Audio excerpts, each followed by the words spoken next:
आपको बराह रास्त कराची लिए चलते हैं, जहां पर वज़ीर आज़म शाहिद खाकान अब्बासी LNG टर्मिनल 2 का इफ्तिताह करने के बाद तकरीब से खिताब कर रहे हैं। और LNG pipelines, both are pipelines were stuck, one due to sanctions, the other due to the situation in Afghanistan. So that left only LNG as the only possible solution to Pakistan's energy crisis. Before us, 5 separate attempts had been made to bring LNG to Pakistan and all failed. Three governments tried 5 times to do it and all failed. And we looked at the model and it was very simple, very clear to us why they had failed, because they had all looked for integrated solutions. One person builds a terminal and procures LNG and delivers gas to you. It is very obvious that around the world, people who do terminals don't have access to LNG. And people who are LNG producers do not build terminals. So it was very clear to us what to do, and without investing a single penny of the government, we leveraged our demand. We went to the market, we said, we are willing to pay for you to put up a terminal, and we guarantee you so much throughput. Very simple model, and please bid on the terminal to regas LNG that we will procure separately. 2 companies bid. I am grateful to the chairman, Mr. Hussain Dawood, who initially was very skeptical and did not want to bid, despite the fact that they had done a lot of work, because they were wary of the intentions of the government. But eventually he did bid. 2 parties bid. One party was knocked out in the technical stage. The numbers, our own consultant, who were one of the best in the world, had told us that you'll probably get a price around $1.20. And this has been historically, when the past bids had been done, the component for regasification was $1.2. And they said if you get a price below $1, that would be a very great price. The bid was opened and the price came out to 66 cents. With a higher tariff in the first year, which is the way the transaction was structured. It was totally PEPRA compliant, it was totally transparent. A lot of people questioned it, we answered their questions on live TV, and we had a challenge out there to any so-called expert to come and debate the issue with us. I wrote a letter to all the parliamentary heads in the parliament that this is what we are doing, and if they have any suggestions, if they have any other solutions, to please let us know. We also put out the contracts very transparently, and the price was achieved, and within 11 months of the contract being signed, the terminal was functioning. We had been told, and there was we had a expert who was originally Indian national. He had done both of India's first 2 LNG terminals, and he said you're looking at 5 to 7 years before you see gas from your LNG terminal. So that's how long it takes. And Alhamdulillah, within 20 months of this government coming into power, and within 11 months of the contract being signed and 14 months of the process being started, the first LNG was flowing in the system. There was a lot of innovation done. I think this is a real example of cooperation between the government and the private sector. It's quite a challenge when you start doing these things, because they had not been done before. And one of the challenges was that do we procure LNG? Because the terminal is not complete and the LNG ship shows up, we have a very serious problem. So we looked for an innovative solution, and what we did was very risky. And I'm thankful to Pharma Fertilizer for helping us do it, where we loaded the FSRU when it was coming in with a cargo that was owned by Pharma Fertilizer. So we did not have to wait for our first shipment to arrive. So the terminal started on time, started regassing, and I'm especially grateful to Ala Jan, the chairman of PQA, who initially did not believe in the project, but once he started believing, then he delivered very, very quickly. So I'm very grateful to him for great support in making this happen. Because this was something new, there were a lot of questions about it, risk analysis, all sorts of issues. But Port Qasim came through and the terminal started operating on time. A lot of people contributed to this. Mr. Hussain Dawood's team, Mr. Ali Ansari and Sheikh Imran at that time, their contribution needs to be recognized. The Secretary of Petroleum at that time, Mr. Abid Saeed, his contribution needs to be recognized. And there was a lot of flux in that period. If you remember, the Dharna was taking place.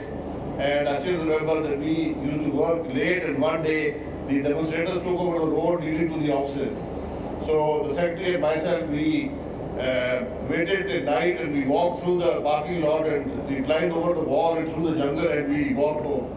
Because there was no other way to get home. We did not want to be searched by the demonstrators who were searching cars going out of the office complex. So anyway, those things are behind us. What the terminal is doing today, which no other terminal in the world has done, we contracted another 200 through a bid process. The rate is down to 47.99, I think, of which Ala Jan charges 5 cents as a royalty. And which again, and he charges a lot of money for the ships coming in also, but I'm not mentioning it here. The 100th ship has already come here. I think the 102nd ship is here. And I looked at the net and no other terminal has reached the 100th ship in such a short span of time. So it's a real achievement for Pakistan. And today, this terminal is the largest single source of gas for Pakistan. No field. Sui today produces 450 MMCFD. This terminal gives us 600 MMCFD nominally, which if you factor in the heat rate is about, it delivers about 660 MMCFD of pipeline quality gas into the system every day. The CNG sector had shut down. Today it has been revived. It's a market-based system. People procure their LNG-based gas and they sell it to the consumer in competition with petrol. Our fertilizer, we were importing 1 million tons of fertilizer. Today, this year, we will inshallah be exporting 600,000 tons of fertilizer. All power plants today are functioning. The gas is available. Industry is down to 2 days of gas a week. They have gas available on a full-time basis. All IBPs, all captive plants, everybody has gas available to them on a full-time basis. And we managed to put up 3 large combined cycle gas turbine power plants, which collectively use about 550 MMCFD of gas. And if somebody talks about the cost of LNG, let me tell you, those plants will produce 30 billion kilowatt hours per year. Our total furnace oil based generation is also 30 billion kilowatt hours per year. If we shut down the furnace oil plants, we pay the capacity charge, we still save $1.5 billion a year. And the cost of the LNG today for those plants is $1.4 billion a year. So you actually, at today's low oil prices, actually have free fuel for those 3 plants if you do pure replacement of the furnace oil. Because it's very simple, the gas-based plants have efficiency of over 60%.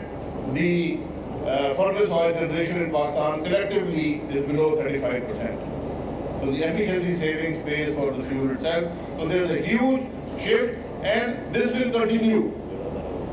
We are, more terminals will come in. Our second terminal, inshallah, will be online toward the early November. And there are at least 3 other terminals being put up in the private sector. I think that is our real success.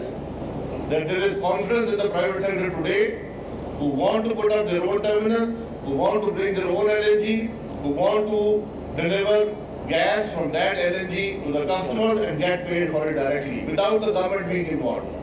All the government has to do is to provide third-party access and the pipeline capacity, which will be paid for by the gas consumers, and that's all we need to do. And Pakistan energy issues will be, inshallah, be solved for a long time to come, all through the private sector, without the government being involved in any way. So that's the real success that this government has achieved. So I look forward to agro investing more in the sector.